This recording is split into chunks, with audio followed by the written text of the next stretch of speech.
Nous voici à l'hiver 1869. Noël se prépare en la maison de famille de George Sand. La table est dressée, prête à recevoir les convives. Elle fera venir à Nohant les plus beaux esprits de l'époque, une vraie fraternité y régnera. L'histoire veut que Flaubert soit le premier arrivé en ce soir de Noël, les bras chargés de cadeaux. C'est pour cela que la table salle à manger est décorée, les malles de George Sand qui ont été posées dans le vestibule pour recréer cette ambiance que George Sand aimait tant, fêter Noël avec ses petites filles vers les années 1870. Aurore l'aînée a 3 ans et sa charmante petite sœur Gabrielle a 1 an et demi. C'est une ambiance de fête du 19e siècle qui est recréée au domaine de Nohant. Des dizaines de visiteurs sont venus découvrir ou redécouvrir des pièces de collection privées exposées le temps de quelques semaines.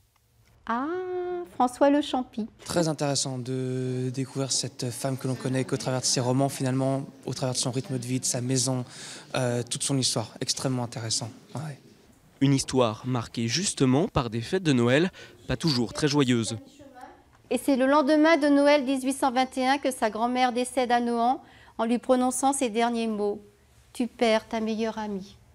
Après le repas préparé dans les cuisines du domaine par la dizaine de domestiques, c'est le moment pour George Sand et ses amis de rire un peu, pourquoi pas devant les marionnettes du petit théâtre.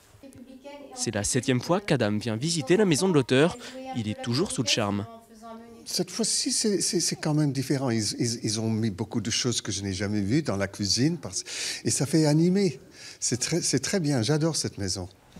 Cette plongée dans un Noël au temps de George Sand est à découvrir jusqu'au 6 janvier au domaine de Nohant.